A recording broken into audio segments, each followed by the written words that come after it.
So one of my pet peeves are when things are portrayed incorrectly. And so today, I'm going to talk about wealth inequality. And to start off with, sorry for picking on Bernie, but he's the one who talks about it the most. I'll let him explain.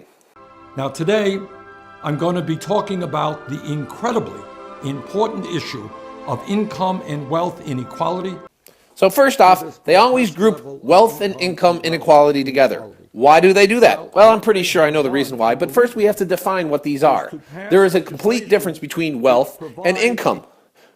Wealth is defined by owning a possession, an object, or something that has value to other people, while income is just the amount of money you get. So a wealthy person may own a lot of gold, while a person with a high income gets paid a lot of money. Just because you have a high wealth does not mean you have a high income, and if you have a high income does not mean you have a high wealth. The easy example is to look at it like this. Say you make $1 million a year. That would put you in the top 1% of income earners in the United States. Now let's say you spent $1 million a year. When it comes to wealth, you're broke. You got zero. You got nothing. On the converse side of things, let's say you were a median income person and you lived in LA. 30 years ago, you could have bought a house which would average the cost of about $42,000. Now let's say over those 30 years you paid it off with your moderate income, and today that house would be worth over $600,000. That would be considered wealth with not the high income. So they do not correlate exactly to each other. That'll be important to point out as we kind of move along in this video. I would recommend, if anyone who really wants to read more on this subject, there was a great book called The Millionaire Next Door, which outlines a lot of these principles of how you do not need to have a high income to be a wealthy person. Now, you've probably heard Bernie say something like this. In the year 2015, the U.S. has by far the most unequal distribution of wealth and income of any major developed country on earth over the last And he trumps out facts like this. As an example, the wealthiest 15 Americans in this country, 15 people, and that includes Bill Gates, the Koch brothers, Sheldon Adelson, and a bunch of others. These guys have seen their wealth increase by $170 billion. That's just an increase in what they previously had in a 2-year period. To put this in perspective, first I want to say, all his facts are correct and they come from legitimate sources. And he goes on to make accusations like this. The concentration of wealth at the very top is more than bad economics. It is immoral and it is unsustainable. But is that true? The answer is more of a maybe. But that's a subject for another video, which I hope to get out soon. Because there are obviously problems that can arise from this, but I want to flush them out more in a video just dedicated to it. But the first question you must have is, one, why do they equate income and wealth together all the time? And the next, what caused this? And this, Bernie says this. We have witnessed an enormous transfer of wealth from the middle class and the poor to multimillionaires and billionaires. First, transfer of wealth is just utterly wrong. He offers no proof, no citation, nothing. More often he puts up a chart like this, showing the wealth of the richest and the wealth of the poorest 90%. But nowhere here says that this wealth was actually transferred. The assumption that Bernie is making is first that the wealth is a stagnant fixed quantity, which is just utterly absurd. There has been, over the last 40 years, a lot of wealth created. It's come in the form of factories, it's come in the form of houses. We have a lot more stuff. That is wealth. So obviously the wealth is increasing. So then you look at Bernie's facts here. Since 2005, the typical middle-class family has seen its wealth go down by more than 36%, from $130,000 in 2005 to just $81,000 today. And yes, the middle class have seen their wealth decrease, but is it the case of where the wealthy are taking that wealth, or is it the fact that the middle class might be spending that wealth? All the charts have shown is that the wealthy are taking more of the created wealth. They're not stealing it from the middle class. It's easier to see with an example. And we'll start with the world's richest man, Bill Gates.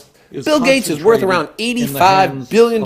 Oh my God! Now how is he stealing that from the middle class? The truth is, he's not. Also, how did he get that wealth? Did Microsoft pay him over $1 billion every year of his service? No, they did not. Bill Gates' wealth comes from the fact that he was an owner of Microsoft. As the company grew, he got wealthier because the company was worth more. That's where his wealth was created. It was not taken from other people. The only thing he did is he engaged in voluntary exchanges with other people who wanted his software. And have you ever noticed that they never call out the people that they think are evil? Is Bill Gates evil? Well, no. Oprah's a billionaire. Is she evil? No. They made products that people wanted. They didn't transfer any wealth from people below them up to them. They created things that they owned that had value. And that's how they created their wealth. Oprah didn't get paid all that money in wealth. No, she got an income and used it to build brands which are worth so much. This is why it's key to separate wealth inequality from income inequality. And there have been plenty of stories of wealthy people becoming poor, or even people with just high incomes not having any wealth. People who become wealthy invest things which appreciate over time. They invest in stocks, bonds, gold, other precious metals, things that will accumulate. If you buy cars, boats, fancy vacations, those lose value over time. It makes a person less wealthy. Wealthy people buy things that make them wealthier. Also, let's go to this. That increase in wealth for the top 15 Americans is more wealth than is owned by the bottom 40% of our people.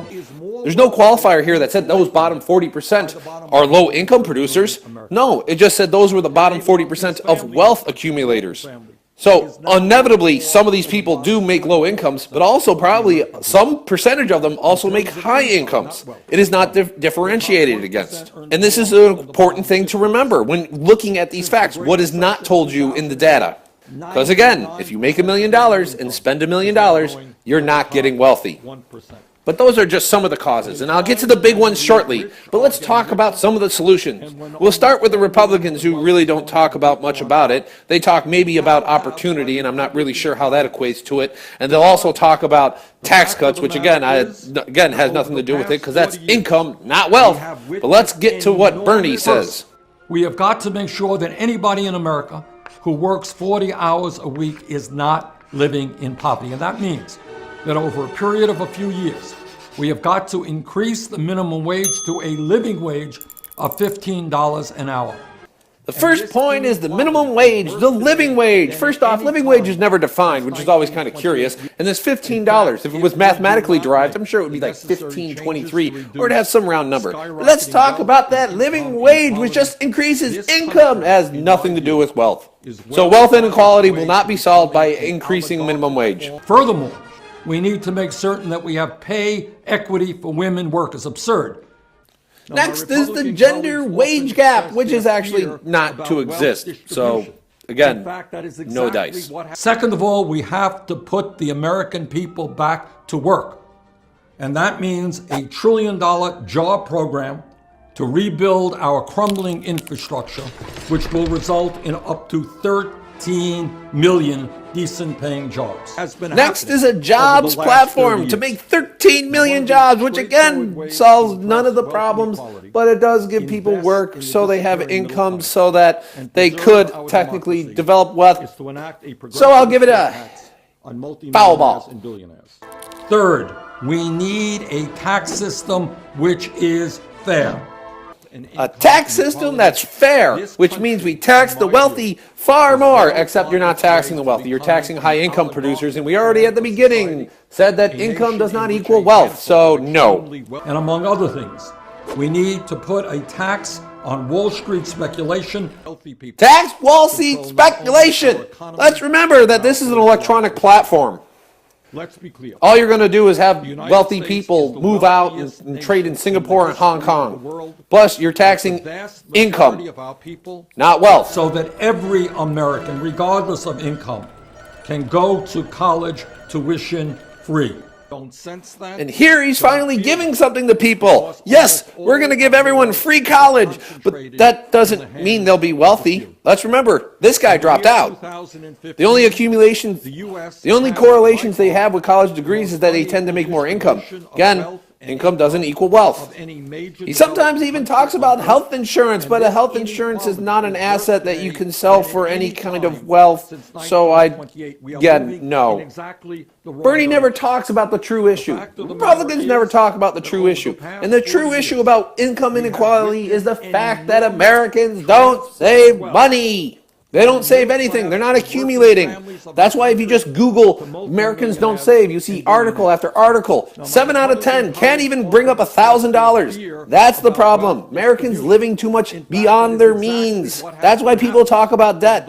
All the solutions the politicians have will not fix a damn thing. It's a cultural issue. We spend too much money. That's the source of wealth inequality. You have a few people who are saving and far too many people who are spending.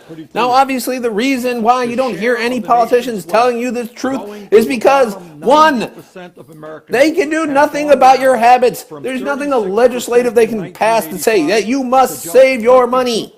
And two, that would be calling on people to sacrifice, and people do not ask people to sacrifice. They use scapegoats like the wealthy people. They are the problem. So we need to punish them. That's what it's really all about. So the next time you hear someone spouting off about wealth inequality, say, yeah, Bill Gates, Oprah, and Mark Zuckerberg are killing us all. We should lock them in jail, which is completely, totally false and shows that they don't really understand the issue. I hope this clears it up for some people. Now, I will get a note about income inequality, but income inequality is something completely different, and yes, there is an issue there, but not as big as you think.